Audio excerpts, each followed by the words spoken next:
going? Aloha. And welcome to the podcast. I'm Junior Keiko Junior. Oh man, it's been it's been a rest. Yeah, that's what it's been. Oh man, how's it? Welcome to the podcast. I'm Junior Keiko Junior. And boy, we got some demographic kind stuffs, man. So Jay, our producer, has been working very hard at like getting our podcast to more countries and increasing the demos. And boy, you know, we really didn't do a rundown for a while. So let's do it. So we've got, besides the United States, which is pretty decent, but we got like India, Germany, Canada, Mexico, Ireland. We're just going to kind of go down the list over here. Spain, United Kingdom, Romania, Japan, South Africa, Brazil, Guam, Turkey, and it goes on. We don't have time to bore you with all that stuff. But the other thing is, so our Apple podcast used to be like 85%, right? And then Jay took over. And so, mahalo, Jay. Yeah, he's in the back over there looking at me like, whoa, like, yes, thank you very much. All right, so Apple Podcast is now 49%. Spotify went up 17. They used to be like 14, right? So Spotify is gaining. More people are listening to us on Spotify than any other venue other than Apple Podcasts. So web browsers are 11%. Web browsers were like 6% before. iHeartRadio, which was like 2% or 3%, I think, something like that, they're 9%. Okay, so the people on iHeart, I gotta say this, there's people on my Facebook now, like a lot of people from New Zealand, and they heard of me from iHeart. And I think because they have these reggae groups in New Zealand. And I think one of them was Three Houses Down, something like that, right? And so they know about me because they listen to the radio station I used to be on. And now they're all following me on the podcast, and they're following me on Facebook. They're on my Facebook. So we want to say how's it to you guys and all you Maori people. So thank you very much for tuning in and for joining us. Also, then it kind of filters out, and there's 13% other. And the other, that 13% are all the different podcast venues that carry us, the minor ones, the small ones. But there's a lot of them. So I want to say thank you to all you guys, to Deezer, to, what are the other ones? I don't know. It just escapes me right now. There's so many. Podbean, that's another one. So thank you guys. Thank you very much. So our demographics are 23 to dead, and the genders. Okay, remember females were like a solid 20%, right? Females are 35% now. So welcome, ladies. Thank you very much. Males are 65%, and we have no non-binaries or non-specified. So, yeah, that's about the size of the stats. Today I'm going to talk about something a little bit more serious. Today we're going to talk, it is kind of life coaching, but, I want to talk about Hawaii and the things that are going on in Hawaii and the things that I see in Hawaii. And some of the things that I see are pretty sad, really, really sad. And I'm talking about the politics. But there's a twist in this thing, right? Like before, in the old days, things were always done, you know, they always say like behind closed doors and stuff like that. So I'm one of the people that actually get to go behind the doors that are closed here and there, right? I don't make a habit of hanging out. Because there's things I just don't want to know, right? Like I don't want to know. And when there's a change in leadership, okay, when there's a new governor, when there's a new mayor, I try to okay, I'm just going to mind my business. All right. And I have family that are involved. Okay. So I have family that's involved, and it's nothing against, I'm not speaking out against the government. Okay. I'm not doing that. Although I could do that with the national government, but I will refrain. I'm not doing that. I'm not here to stand on a soapbox. You know what really irritates me is I see a lot of people on the national level, like these national celebrity guys, right? And as soon as they get famous, they want to take up a cause against the government. They want to take up they want to act political, right? And I can't stand that. Okay. I am not a politician. There is someone who is involved in politics in my family, but that's not me. That's not my thing. Okay. In fact, I'll tell you one thing about it. So there was someone that I was close to when I was a teenager, when I was 14, right? And I wrote a jingle for her campaign. She was running for city council on another island, and this was like back in my childhood. And I was close to her, and I followed her around, and I when you're young, you want a cause, and we had a cause. And in Hawaii, there's this island, and it's called Kaho'olawe. And the United States Navy was bombing this island and using it for target practice. And one of our family friends, a very prominent senator from Hawaii, I'm not going to mention names or, whatever. He actually was successful in the long run in stopping the bombing. But when I was young, we were wearing it was called the Protect Kaho'olawe Ohana. And we were part of the Ohana, and, when you're in high school, right, you champion a cause and everybody wants to belong. And, we went out there and we're very against bombing, Hawaii, right? Bombing the land. The land is very sacred for you people who are not from Hawaii. The land in Hawaii is very sacred to people, okay, to the Hawaiian people. And this is the Hawaiians' land right here, okay?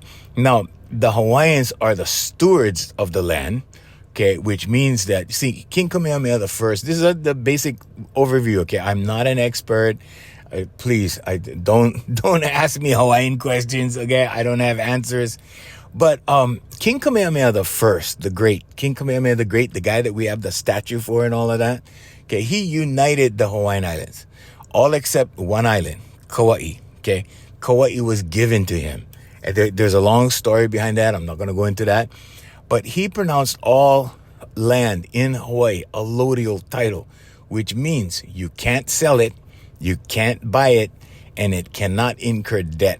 Okay, that's what allodial title means. If you look it up, go, whatever. But yeah, so he did that, right? So that the people, the Hawaiians that were born onto the land, okay, were custodians of the land. Their job was to take care of the land. And there are many Hawaiians right now who take that very seriously, and I'm happy they do.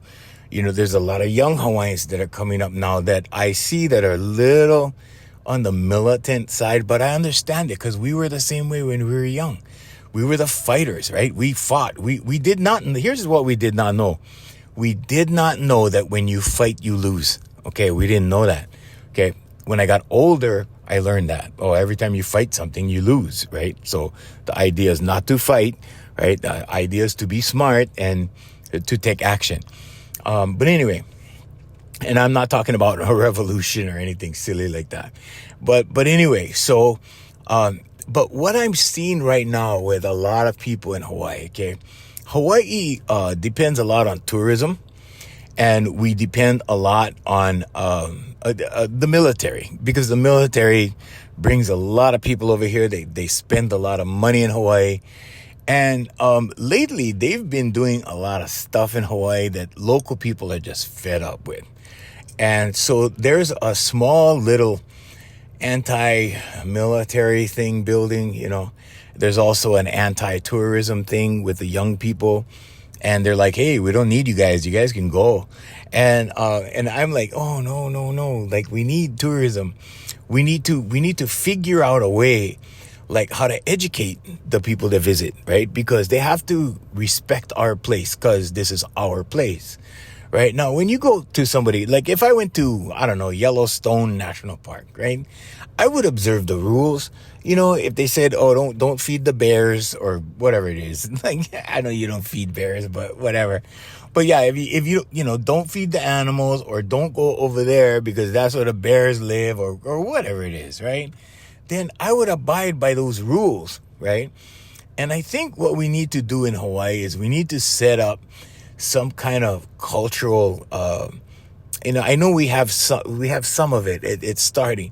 But people need to be more culturally aware when they visit Hawaii, because there's a lot of things that they're doing that they run up against the local people, and local people are like, hey, we're not having any of that. And they start, getting into altercations and all kinds of stuff. And so there's this very anti-visitor building in Hawaii. And there's an anti-military thing. Now, there is this incident and it's no secret, it's out in the news, the military has this big storage facility, right? And they store jet fuel on this hill that we have over here. And the jet fuel started leaking into the aquifers. And so the water started getting poisoned. A lot of people got sick. A lot of people filing claims and they're not getting anywhere because nobody's paying any money. I mean, it's political, right? And those settlements take forever. But the point of it all is the water, okay, which is very sacred to Hawaiians, okay? The water is being poisoned. There's a lot of things that are going. So there's a lot of negativity around a lot of that kind of thing dealing with military, right? But I was driving through a military area last night, as a matter of fact, and I was driving through the area, and I had this chick with me, right? And I was going, this is all military. Well, she's kind of new to the thing, And I said, this is all military. This is all these merchants in here. They all thrive because of the U.S. military. Because these are all military people in here, that are coming to purchase things and eat and in the restaurants and all like that. And I was trying to explain to her how much money the military spends in Hawaii, right? And then we got on the topic of tourism, right? And so I took her down to Waikiki, right? And there's some things in Waikiki that, personally, I don't agree with, but it's not up to me. It's not, it's not like I have any say in the matter. But, back in the day, we used to have entertainment in small little clubs all along Waikiki, along this avenue. It's Kalakaua Avenue in Waikiki. If you ever come to Hawaii, check it out. And I know we have more mainland listeners than we do local people. But if you're local, you're from Hawaii, hey, aloha, how's it? But yeah, so all the entertainment were in these little clubs, and you could go from the top of Kalakaua Avenue all the way to the bottom. You could go club hopping, so club hopping, which included small little bars. Because as a musician, like when I was just starting out, I was like, I don't know, 18, 19, I used to get these small little gigs, and we used to go to other people's gigs after our gig. So sometimes you would go to like 3 or 4 different bars in one night and go visit everybody, right? And this is what the visitor industry did. It fueled these things. And the thing about the visitor industry, that was very special back in the day, and I don't know, I'm sure it still exists a little bit, but the visitors would come back year after year because they would make friends with the entertainers, and the entertainers were like representatives of Hawaii. I mean, they would come and see these guys that were performing, and they would come back the next year, and they chose Hawaii to come back to, instead of going to Florida or the Bahamas or wherever they could go. There's tons of places. Like right now, there's Dubai. There's all over. I mean, you could go to the Marianas. You could go to whatever, the Maldives, right? And so there's a lot of people competing for visitor dollars around the world, and people choose to come here, right? And they chose to come here because of the Aloha, and the Aloha is slowly disappearing. I mean, really. I go down and I see like, this could be, I don't know, this could be Florida. I mean, the way I see things, like there's a lot of Aloha still left, but you gotta look. Back in the day, it was just there. People went to work and they were happy. They were happy with what they did. And, and now people go to work and they're frustrated, and it's probably because they have to have 3 jobs, and the job that they're going to for the tourist job is probably their 3rd job. You know what I'm saying? And that's a shame, but that's the reality we live in. Like I have several companies, and I rather have several companies than, go work for several people, because it's just me. I just decided to go that route. It's nothing special or anything. It's not me better than the next guy or whatever. It's just what I do. And so, And so I do those things. But yeah, I got to do it too. I don't have one job that I just do one thing. And no, I have several, like many other local people. And, but the aloha and stuff that we had, that warmth, that friendliness, yeah, aloha, is slowly disappearing. And I see it. And there's this anti-tourist thing going on now. And I see it on social media. And it's everything from videos, and these people now, I gotta say, right, there's gotta be some kind of, I don't know, people that we could put at the airport or something and go, hey, okay, this is what you don't do in Hawaii. Don't mess with the monk seals. Don't touch the turtles. Don't pet the turtles. I mean, that kind of thing, because I see the videos. These people are going up to monk seals like they're little pets or something. I mean, these are vicious animals. Okay, they will get vicious. They will bite you. I mean, I don't know. There was this video, this one lady, she went swimming, and there was a monk seal swimming, I don't know, by her. She ignored the monk seal, and the monk seal attacked her. And everybody was on social media going, yeah, monk seal, that kind of thing, right? And I gotta admit, like, I didn't think it was funny, because I was, I always, when I see a situation, I try to put myself in the person's shoes. And I was like, whoa, if I got attacked by a monk seal, that's like a shark attack to me, right? Like, I would be panicking. And so I wouldn't want that to happen to me. So I kind of felt for the lady, but I understood how she was wrong and how she just wanted to take her darn swim, right? Even though you're supposed to stay away from these monk seals.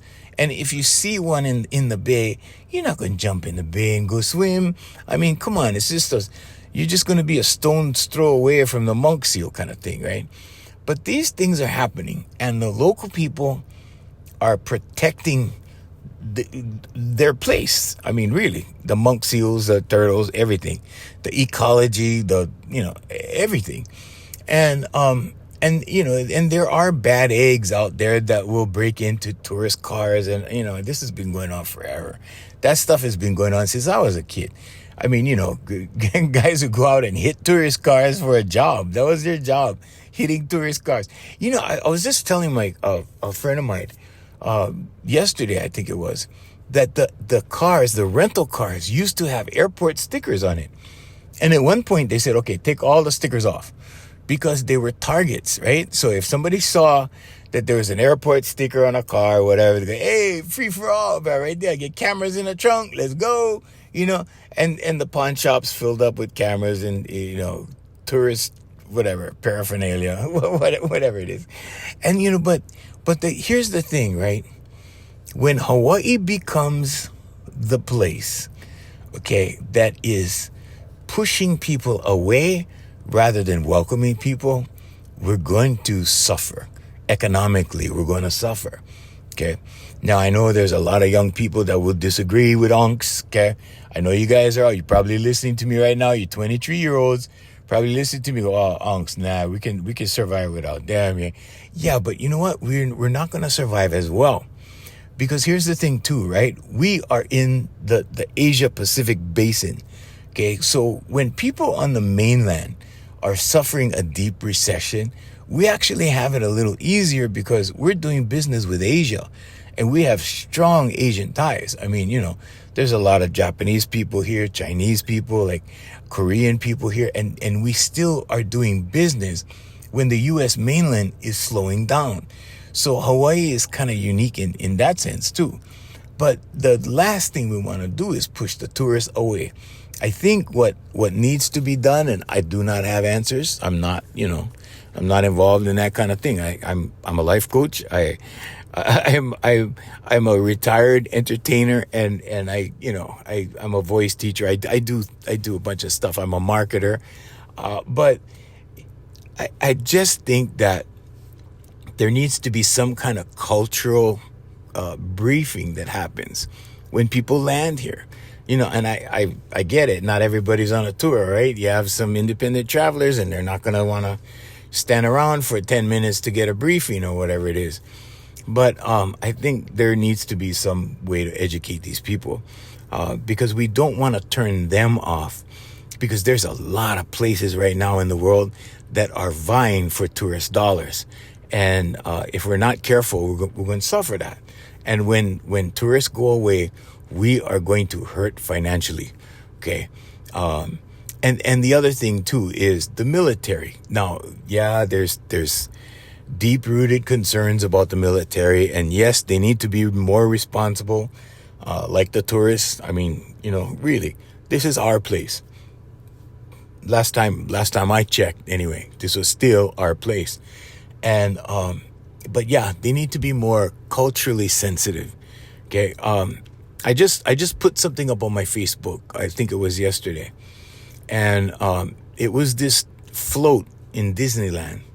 And this girl was on the front of the float, on the, it was a boat kind of thing. She was standing on the bow. And she was doing something that, I don't know, it wasn't really twerking, but she was dressed like she was going to do hula. And then, I don't know what she was doing. It looked like she was having some kind of episode, but it wasn't hula, I can tell you that. And so I considered it a mockery, and I put it up like that. I put up the post like that. And the majority of the local people agreed with me. And I wasn't looking for anybody to agree with me. I could care less. But I'm just saying that, I thought it was culturally insensitive. As I feel that a lot of things are culturally insensitive in Hawaii when people come to visit and people come here to visit. Because when you go to some place, right? Like if you go to, I don't know, Canada or whatever, like you're not going to do disrespectful things to their place, At least I hope not. I hope not. Because, I've been to many places in the world, and whenever I went, like my whole family was very observant of the culture. And we learned the language. I learned when I was a kid, I learned Tahitian, I learned Fijian, I learned Tongan. I learned these languages because we spent a considerable amount of time in these countries. And we visited more than once, right? But, I want to say that we observed their traditions because it was their place. I mean, like when in Rome, do as the Romans do, right? And I'm not down for visiting Rome or doing as the Romans do, because we know what they do. But anyway, that's another rabbit hole, Hawaiians. That's a whole nother rabbit hole. But yeah, we need to be more culturally sensitive when we come to Hawaii, when you guys come to Hawaii, because I know most of my listeners, you guys are out in the mainland. And you know what? We welcome you to Hawaii. We really do. But when you come to Hawaii, please observe our wildlife and have some respect. Don't pet the turtles. Just admire them. Take videos of them from standing up on the rocks and they're in the water kind of thing. Like don't go down and pet them and try to be their friend. And I mean, come on, too many people are playing Steve Irwin over here, right? Everybody's, I don't know if you guys know Steve Irwin, you younger guys, but yeah, I mean, so these things are leading to a resentment of tourists. These things are leading to a resentment of military personnel. And you know what? If we did not have military personnel in Hawaii, we would all be speaking Japanese. Because in World War II, we needed somebody here, right? And I mean, yeah, and that's another rabbit hole too, right? Because they knew it was going to be bombed, okay? And they let us be bombed to get in the war. And I'm like, oh man, you see, so there's so many elements to all of this. But yeah, you know what? I'm very thankful that I'm an American first. I'm an American citizen first. And then I'm everything else I am, my ethnicity, right? And I'm very proud of our military. I'm very respectful of our military. I'm very respectful of our police department, our fire department, our first responders. Those guys, I mean, they really deserve our utmost respect and adherence. I mean, we need to listen and obey what they say. Because, in a crisis, right? Like somebody breaks in your house, who you gonna call? You can call the police, right? I mean, somebody breaks in your house, you're not gonna, well, I mean, there's other people you could call. But what I'm saying is, like, these people are important. So we need to have respect for these people, and these people need to have respect for us. And I think in our society right now, we're really lacking a lot of respect for a lot of things. And I think it's getting worse. And I think the only people that I see that are, making comments about this to the degree where, hey, we got to do something about this, is the older people. The sad part is that our time is slowly fading. Our time is slowly, like, we're on the last part of life, and the kids are on the first part of life, and these kids are not, I want to say, they're not exhibiting qualities that we agree with or that we think they should have. Now, on the other side of that coin, right, there's a lot of skills that they do have. There's a lot of things that they're good for. There are a lot of things that, for example, today, I saw somebody on Facebook, right, and they remarked how sad it is that kids have electric bikes. They have these smart bikes or whatever, and nobody pedals anymore. And we're like, wow, like, we used to pedal. We got exercise, right? These kids are just like cruising around on these electric bikes. Well, the electric bikes are cool. I probably would have wanted one if I was younger. I probably would, because then I wouldn't have to pedal so hard, right? But I mean, there's a downside. To every advancement, there's a downside. And I think, we need to be aware of these things too, and tell the kids, hey, electric bikes are cool, but at least go get some exercise. I mean, put down the video games, go outside, socialize. And as a life coach, I can tell you that I get so many people that come to me that are like, oh, uncle, can you teach me how to, be confident? Can you show me, what is that? Like, what does that really mean? Like, how do you get girls?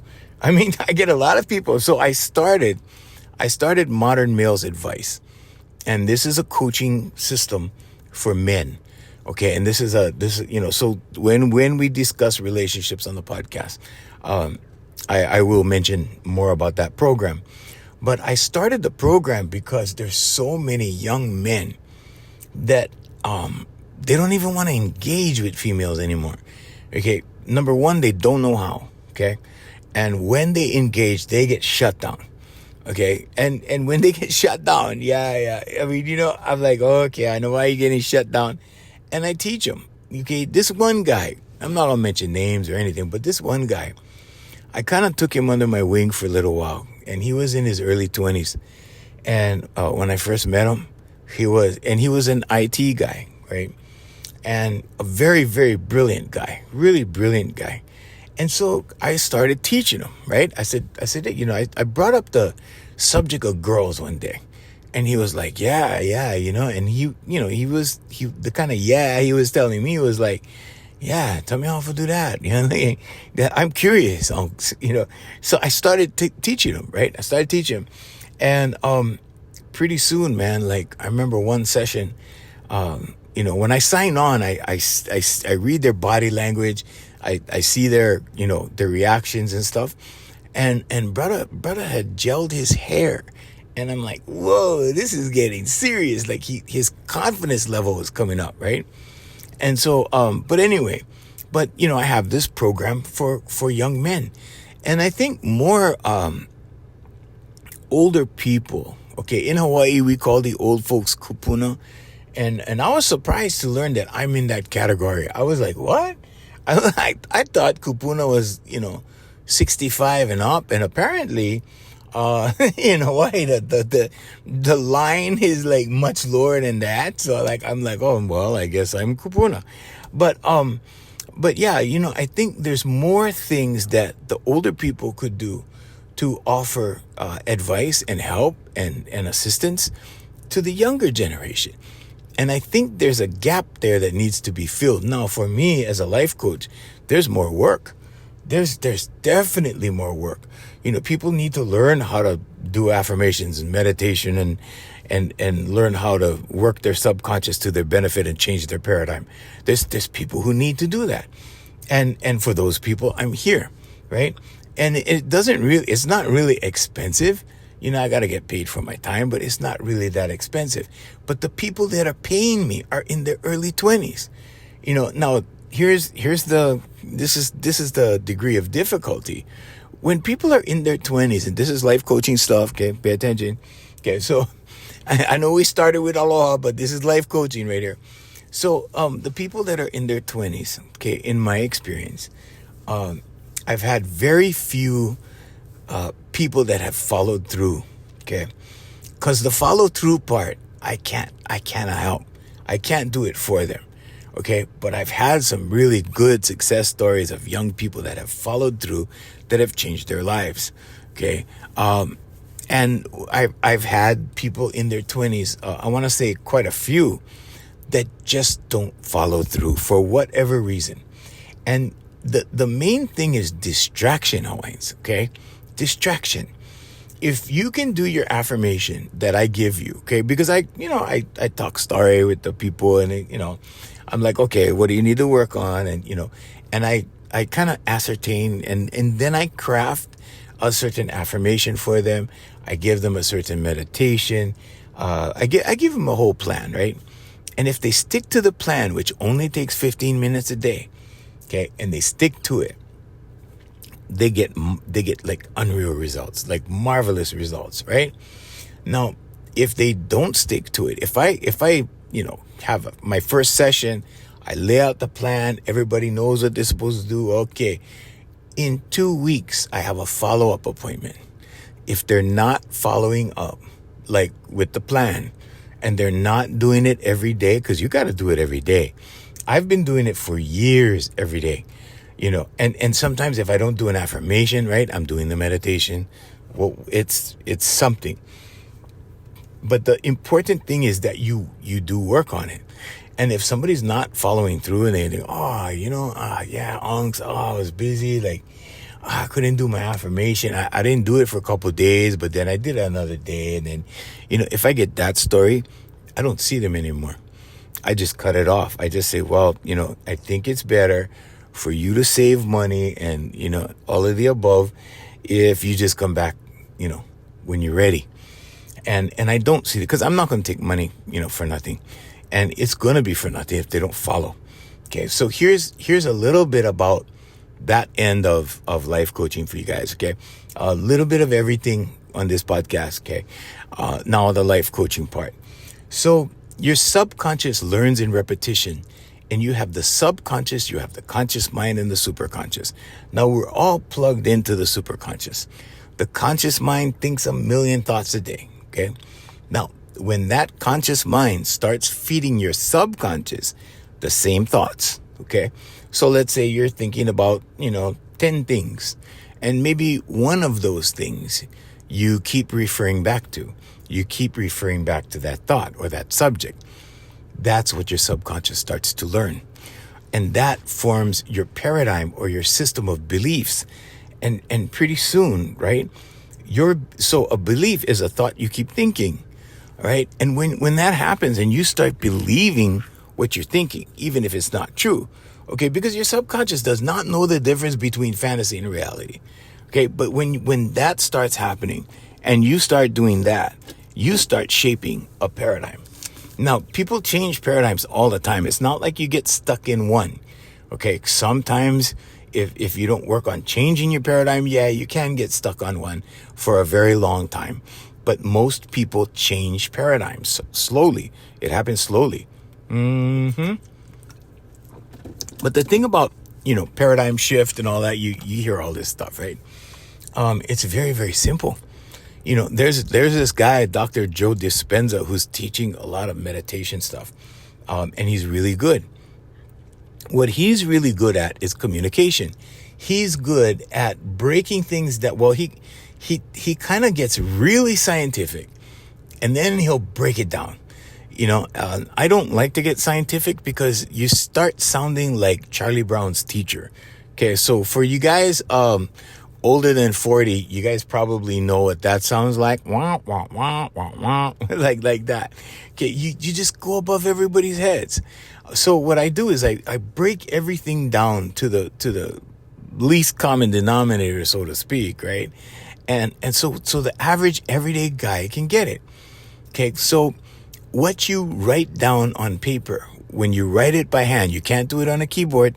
You gotta write it by hand. I get some kids come to me, right? And they're in their 20s. Oh yeah, I've been doing my affirmations every day. I said, well, how do you do it? Oh, well, I just do them on my phone. I put them in my notes. I just type them right in. I go, no, that's not registering. You have to write. Okay. Now, this is another thing that children today are not learning. They're not learning how to write. Okay. They're not learning. I mean, if they go to private school, they're learning how to write. If they go to public school, they're learning how to type. Okay. And this is where we keep getting the breakdown of education. I mean, it just keeps going down and down and down. Okay. And then of course there's other things that are happening in schools that I don't want to get into, but it involves a lot of trash. Okay. And the kids are being fed a lot of trash at a very young age, and children are like sponges. They're very impressionable. Okay. But we're not going to get into that on this podcast. That's not even another podcast, because I don't want to deal with that. But I'm just saying, they need to learn how to write, because when you write, it goes directly into your subconscious. It goes directly into your memory. Okay. So the memorization technique is you write it 3 times, speak it once. Okay. So I'm sorry. It's the other way around. Sorry, I got to do this in real time. Okay. So I'm sorry. You write it once and you speak it 3 times. So let's say you wanted to memorize a poem. Okay. So you write out your poem and then you read it out loud 3 times. Okay. Write it once, speak it 3 times. And that's the memorization formula. Now, a lot of kids today are just typing. They're typing everything. They're texting everything. They're using keyboards and stuff like that. So if you have a child or a teenager or whatever, urge them to write. Urge them to pick up a pen, pencil, whatever, and have them write. Because writing will ingrain things in their subconscious. And that will help them in life. And affirmations will really, really help them. Now, I know some very young children, and these children that I know are children of women that I know. And women are really on it with their kids. I mean, I know there's guys out there too like that, but I see a lot of women who are teaching their kids a more spiritual approach to life. Like, write your affirmations. Did you do your affirmations? Did you do your meditation? And they sit their kids down and they go, come on, we're going to meditate now. And they sit down, they close their eyes. I see a lot of girls doing this with their kids. I think it's a beautiful thing, because you need a timeout. Okay. Now let's just go over meditation a little bit. Now, when you're in alpha state, when your brain is in alpha state, okay, and you can call it daydreaming. That's the most common thing people can identify alpha state with, okay? It's like when you're daydreaming. So when you do that, things are going into your subconscious. It's like an open avenue, like you open the avenue. So the next time you daydream, whatever you're thinking about when you're daydreaming, that's going into your subconscious. When you think it enough, you're going to believe it. When you believe it enough, right? Thoughts turn to things. Okay, they start manifesting in actions. So when your subconscious gets an instruction like, I don't know, I'm smart, I am smart, or whatever, right?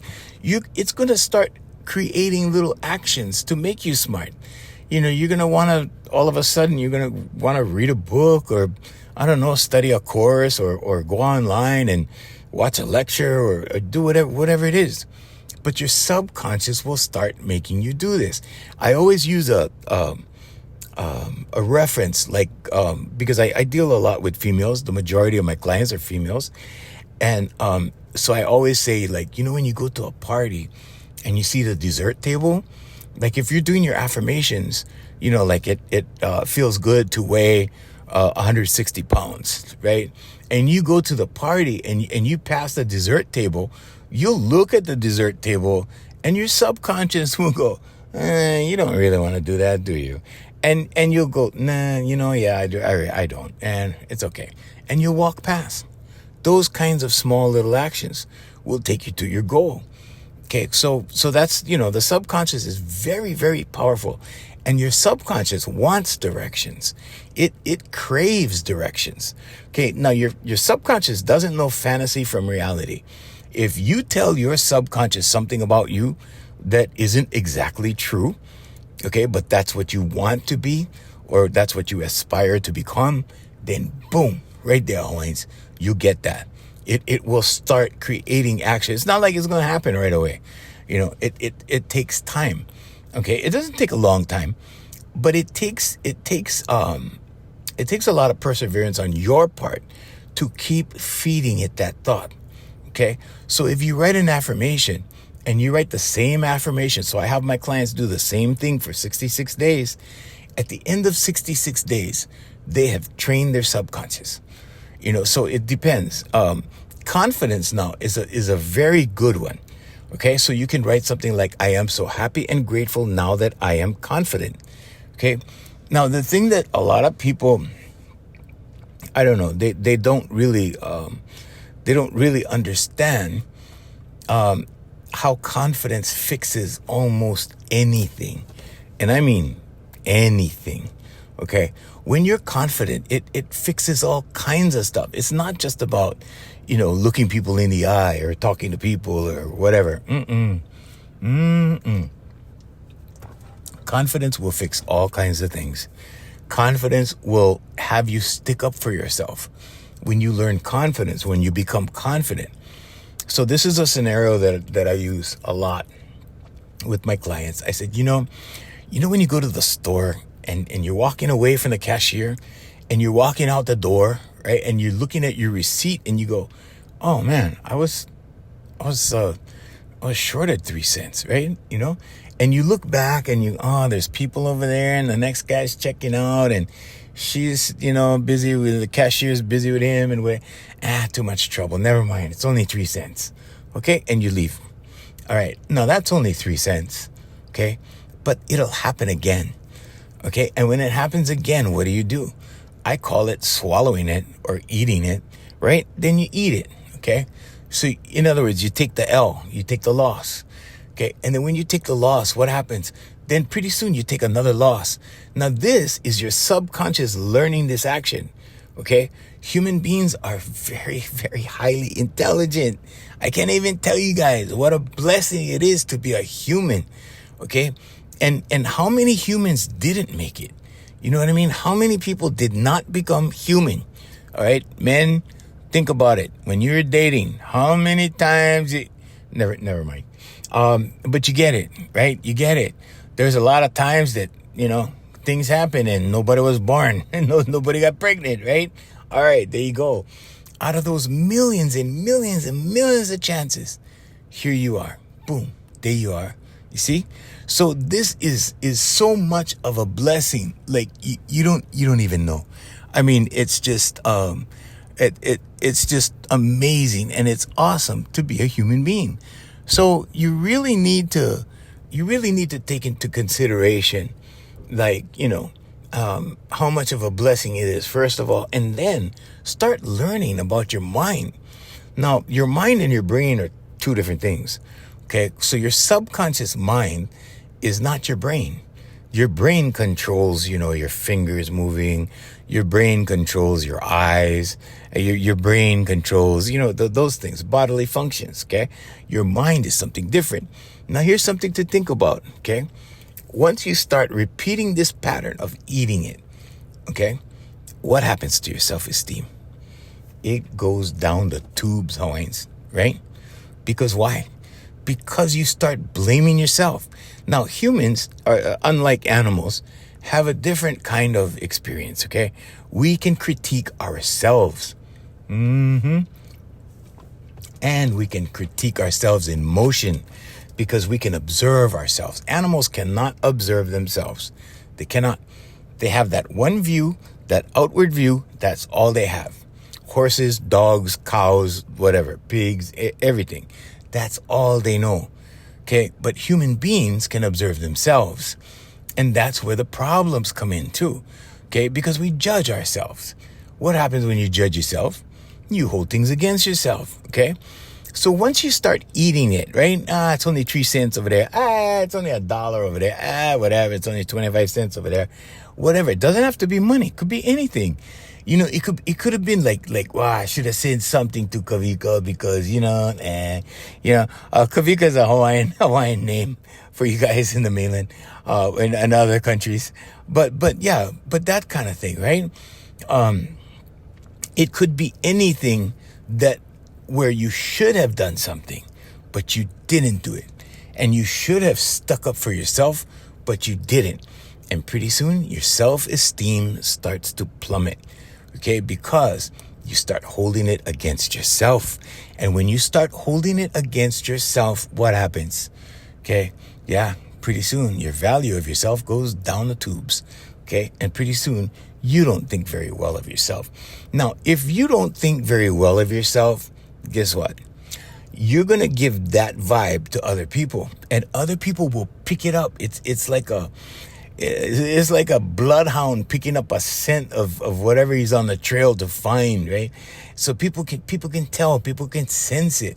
They know when you don't think very highly of yourself, right? And if it's a female, okay, because most of my clients are female, men can, oh man, it's like a vulture, like stalking its prey. That's what happens. And females get taken advantage of, like that, Hawaiians. One more time. Yeah, like that. I mean, and men see this weakness. Okay, you got to remember now, just like the animal kingdom, okay, human beings identify the weaklings all the time, every day, all day long. And that's the biggest problem. Okay, the biggest problem is when you don't see yourself as a viable whatever, okay, a viable person. Like you don't see yourself as a good person. You don't feel like a good person. Other people sense it. And that's when you get taken advantage of even more. Why? Because they go, oh, well, yeah, she got taken advantage of by these other 5 guys. Okay, well, here I am. Why should I treat her any different? Right? And then boom, there we go. So, stuff like that happens. So what happens when you boost your confidence is your self-esteem changes. There's certain things that you will not allow, and there's certain things that you will allow, right? But you start establishing boundaries. And this is another thing that, that we go over in our confidence training. But the confidence training that we do is such that it happens naturally, and everything takes care of itself. Confidence is the core. Once you have an escalation of confidence, everything else kind of falls into place. Self-pride, self-esteem, the way you treat others, being kind to others, being more compassionate towards others, everything comes out of confidence. So anyway, that's the life coaching part of today's podcast. But yeah, these things all happen through the mind, through the subconscious mind. Now, the subconscious mind can make you well. Repression is another thing. While we're on the subject of the subconscious, repression is another thing. Suppression and repression are very, very dangerous for the human being. Okay, because I grew up in a house that I wasn't allowed to get mad. I wasn't allowed to voice my opinion. Okay, I did anyway, but because I don't care. But but I'm just saying, like, it was not something that was. It was not. I don't know. I want to use the right word because it's not like it was so bad or anything. But I wasn't allowed to express anger. Okay, if I was angry, I had to wait till I was, outside or down the road or somewhere. And that got me into trouble too, because I was expressing anger at, sometimes my friends, right? And they was like, yeah, what's up with you? But I'm just saying, like, I lived in that kind of environment where, children were to be seen and not heard. And trust me, when you're angry and you cannot be heard, you're going to act out in other ways. And sometimes it makes you sick, okay? So you got to express yourself. Self-expression is part of our therapy. It's part of our, well, I don't want to make medical claims or say the word therapy. I shouldn't have used that term, but it's part of our program. Okay. And it's part of our program so that people practice this self-expression, right? And it leads to confidence. And confidence starts to affect everything else. So it's like a domino effect in a good way, right? Because one thing leads to the other, and it just fixes naturally. That's the beauty of the human being, that you don't have to work on, this problem and then that problem and then that problem. No. You go to the heart of everything, okay? Which is normally lack of self-confidence. You start fixing the confidence, you start fixing everything. Okay. And that's just the way the human being works. A lot of people, have told me like, wow, ever since I got confident, like everything's better. And I'm like, yeah, everything's better. The way you see yourself, the way you see others, the way you treat others. And here's the thing, Hawaiians, I got to tell you guys this part because this is really important. So is water. Sorry. But anyway, here's what's really important. Okay. Everything out there reacts to everything in here. And I'm talking about you. Everything reacts to you. Okay. So once you make this good, and I'm pointing to myself, right? So once you take care of you and make you good, like everything is good after that. And I mean everything. Okay.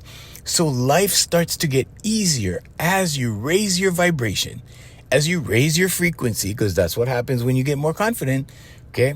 That's what happens when you elevate your mood, when you start feeling good and you start getting in a better mood. Okay. So when that starts to happen, everything reacts to that. Okay. Now here's the scenario that I use for that. You see somebody standing outside of a restaurant or something, right? And they look all grumpy or they look mad or whatever, angry. You're not going to go up to that person and say hi, right? But if that person was smiling and looking around and like, yeah, you're going to be over there like, hey, what's up? You know what I mean? That kind of thing, right? Because that's how it works. Okay. Everything out there reacts to everything in you. And all you got to do is work on the confidence part. Okay. Now, if you need help with that, I can help you with that. Go to the website. I get in trouble because I hardly mention the websites and stuff, but there's several ways you can contact me. You can contact me on the website and book an appointment at hereforyou.live. Okay, that's live.live, yeah. And then you can also go to jrkgr.com. Now, jrkgr.com is the place where you can go and you can register to get alerts for the podcast. Okay, because I give you a lot of stuff on the podcast. I tell some stories from my life and stuff like that. And that's only because I only have that experience. It's not because I'm flexing or anything, but that's the only experience I have, is me and what I've been through and the kind of situations and whatever. So I share that. I'm not afraid to share those things, because those experiences help younger people when they hear it. Cause like there's a lot of people that go, oh yeah, hashtag me too, and they're looking for a way out and they're looking for a way to break through certain things that, that I share probably. I'm assuming, I get a lot of email and compliments and DMs about stuff like that. So whatever helps, I'm happy to help. But the thing about it is that you could just go to the website. We're not going to do marketing. You're not going to get, ads and all that crazy stuff. You're just going to get alerts when the next podcast goes up. So go to jrkgr.com and just register. Put your email. Nobody's going to contact you for anything. The other thing is that, you can also hit me up on Facebook. It's Junior Kekuewa Junior .1, I believe, or something like that. Just Google, and if you plug my name into Google, you'll see like there's tons and tons of sites that carry our podcast. So you can find us. I'm sure if you're not on Apple Podcasts, there's some other place that you can find me. You can also write to me on email. hereforyouusa@gmail.com. That's hereforyouusa@gmail.com. And I will answer all the questions that you ask. And there's no fee for that. There's no charge for that. Now, if you want to see me, I got to make a living. So yeah, I got to charge you for that. But, and it's not like an arm and a leg. I mean, trust me. And the difference between what I do in therapy is with what I do, you never need to say what's wrong. It'll just fix it. Because sometimes when you go to therapy, like you talk to those guys and then all of a sudden, oh, sorry, Hawaiians, I gotta go. Hawaiians. Hey, want to thank Brother Randy and Sister Jerry from Island Club and Spa. Big mahalo to you guys. Also to Voice Master Enterprises, family of service companies, and also AFM Hawaii Music, featuring the music of Darren Chinen. Yeah! All right. Hey, so, until next time, remember, it's all about confidence, okay? Confidence, confidence, confidence. Until next time, I'm Junior saying mahalo and aloha!